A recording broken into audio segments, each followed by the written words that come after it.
Modern dating didn't get harder. Our state of consciousness just got louder. You don't attract what you want, you attract what you are. Have you ever noticed how modern dating feels like performance art? People talk about healings, but they play hide and seek with their emotions. They say they want love, but what they really mean is, I want to feel safe without being seen. We think love has changed, that dating apps, ghosting, and breadcrumbing has made it harder. But consciousness hasn't changed. The laws hasn't changed. Neville Goddard said, the world is yourself pushed out. Meaning every text, every delay, every person who shows up or doesn't, every man who vanishes after 3 dates, every conversation that fizzles out is reflecting who you are being on the inside. Not who you want to be, not who you pretend to be when you're trying to be chill, but who you actually are in your inner conversation, in the silence of your own mind. So today, we're not talking about strategies or games. We're not doing how to make him chase you or the psychology of attraction. We're talking about embodiment. How to stand in love when everything outside tempts you to shrink. How to hold your state when the world is screaming you're not enough, you're too much, or still waiting. Because the truth is, you're not looking for love, you're learning to be it. Let's talk about a woman who wants something serious but keeps attracting men who aren't ready. You know the ones, inconsistent, detached, emotionally half-ins. They show up just enough to get you hooked but disappear the moment things get real. They say they're working on themselves or not ready for anything serious right now, but somehow they keep texting you at midnight. It's easy to make it about them, to say, why do I keep meeting emotionally unavailable men? But Bashar asked a sharper question. If you keep meeting people who are unavailable, where are you unavailable to yourself? And that's the real reflection. Maybe you only do your makeup or hair when you see him, but not for yourself. Maybe the only time you slow down, light a candle, play soft music is when he is coming over. But on a Tuesday night, you're scrolling, numb, half present. Maybe you pour onto others and forget your own nourishment. Maybe you give advice, hold space, and listen deeply. But when it comes to your own dreams, your own desires, your own needs, you go quiet. Maybe you silence your own intuition when it whispers, you deserve more. Because being chosen feels safer than being alone. Those are all ways of being unavailable to yourself. And Neville will say, the outer man can only echo the inner assumptions. You meet what you are conscious of being. So, if you assume love requires effort, I have to prove my worth, I'm only valuable when I'm chosen, you'll keep finding people who make you work for breadcrumbs. But the moment you start showing up for yourself, consistently, lovingly, sacredly, when you treat your own presence like a privilege, when you stop outsourcing your worth to someone else's attention, the mirror must shift. Because the universe doesn't send love to fill your void. It sends love to match your fullness.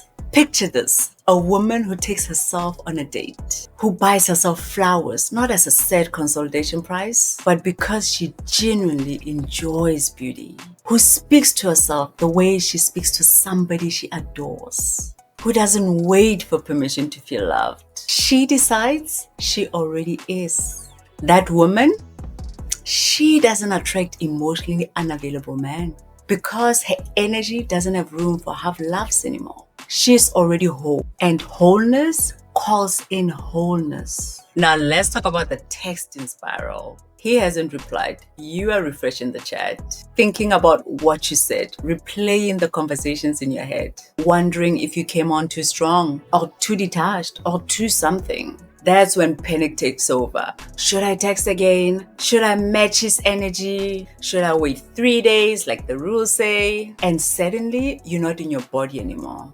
You are in his head, trying to reverse engineer his feelings. Neville will smile and say, do nothing. All work is done in consciousness. This doesn't mean ignore him to win. It doesn't mean play games or withhold to punish him.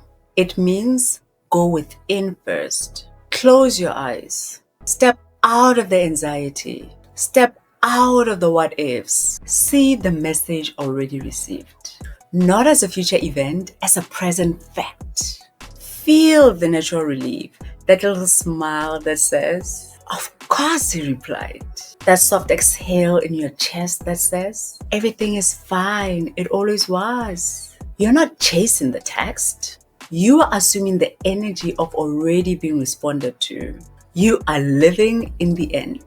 Because consciousness precedes form. The inner always births the outer. And when you're solid in the state of, I am loved, I am valued, I am seen, the mirror, meaning your phone, must eventually light up. But here's the thing people miss. It's not about making him text you. It's about dissolving the assumption that his silence means there's something wrong with you. When you're in lack, you create more lack. When you're in wholeness, the reflection reorganizes to match. So instead of spiraling, ask yourself, what would I be feeling if this were already resolved? And then feel that now. Not later, not when he texts back, now. That's the secret. Neville has said this over and over. Assume the feeling of the wish fulfilled. Not the hoping, not the wishing, the fulfilled. As if it's already done. As if the love you're seeking is already here, already yours, already moving towards you. That assumption, that inner state, is what shifts everything. That's not manipulation. That's alignment. And when you're aligned, the universe has no choice but to reflect it back. Now let's talk about the X loop. You know that moment when you thought you had moved on only to end up in the same emotional storyline with a different person? Different name, different face, same feeling, same highs, same collapses, same push-pull, same anxious attachment, same ending where you left wondering what you did wrong. That's not bad luck. That's a repetition of a state. The subconscious doesn't care about names. It only knows patterns. It only knows feelings. So the feeling of I'm not enough, love always leaves, is still alive in you. You'll keep attracting experiences that confirm it. Not because the universe is punishing you, but because it's reflecting you. Neville's revision technique is how we end the loop. Here's how it works. Go back to that last painful scene. Maybe that argument that spiraled. Maybe that silence before the goodbye. Maybe it's the moment he told you he needed space. Maybe it's the night you felt invisible, unheard, or unseen. Replay it in your imagination, but this time, change it. See both of you calm, kind, communicating clearly. Hear the words you wish were spoken. Feel the relief of being understood. Feel the warmth of being held, emotionally and energetically.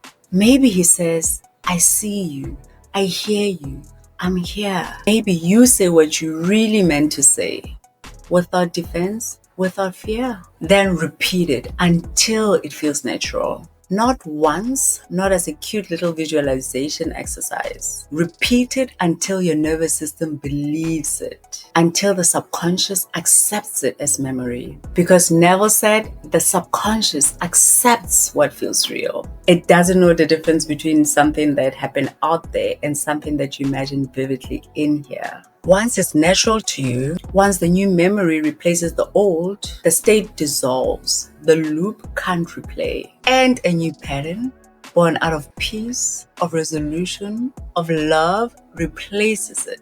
I'll give you an example. A woman I know kept dating men who would disappear after she expressed her needs. Every time she would say, I'd love to see you more, they'll pull away. So she revised. She went back to one specific moment with her ex, the night she asked for more and he shut down. In her imagination, she replayed it differently. She saw him soften. She saw him say, thank you for telling me, let's figure this out. She felt the relief, the safety, the ease. She did it every night for 2 weeks until it felt more real than the original memory. 3 months later, she met somebody who didn't flinch when she expressed her needs. In fact, he leaned in, not because she manifested him, but because she stopped being the woman who expected love to punish her for having her needs or for expressing her needs. She revised the inner story. It's not about rewriting history. It's about rewriting your relationship to it.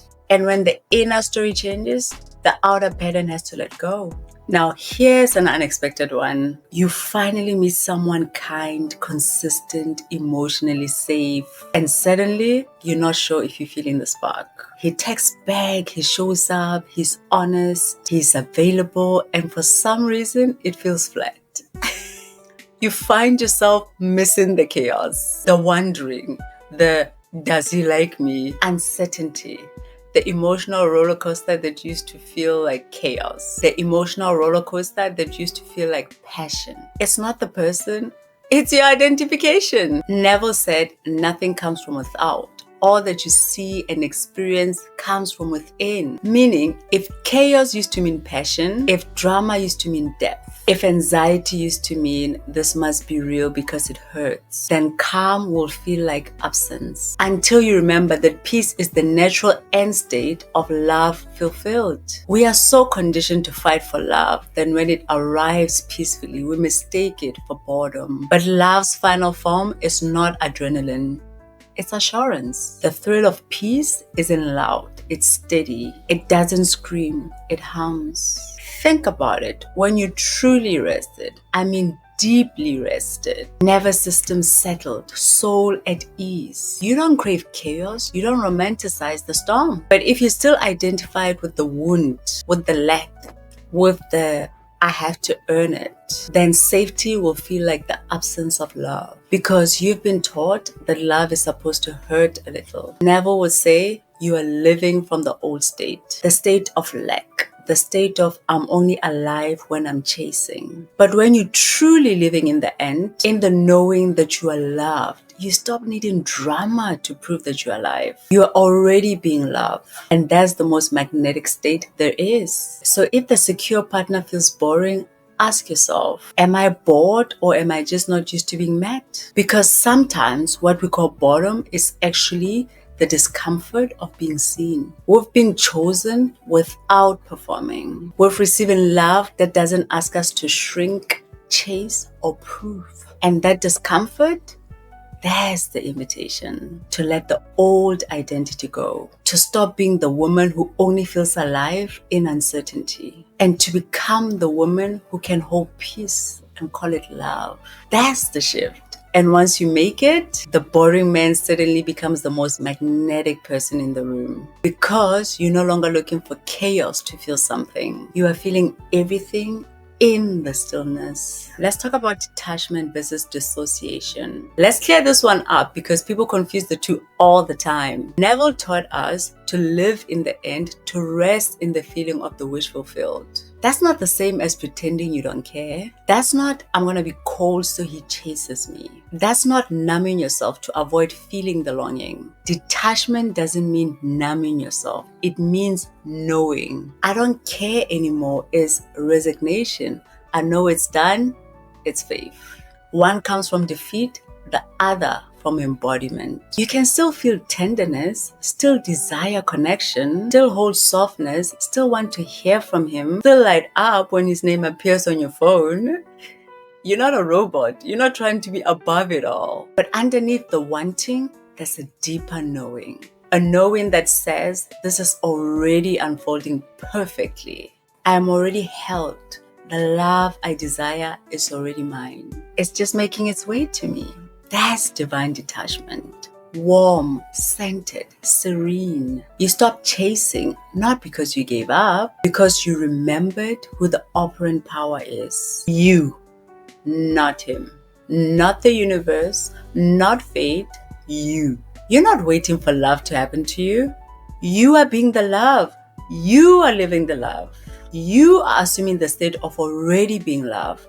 And the world, the person, the relationship, it all catches up. But detachment also means you stop making his behavior something about your worth. He didn't text back. You don't spiral into I'm too much. You just know he's reflecting something in me that needs tending. Or he's not a match. Either way, I'm good. He's inconsistent. You don't twist yourself into a pretzel wondering what you've done wrong. You just observe.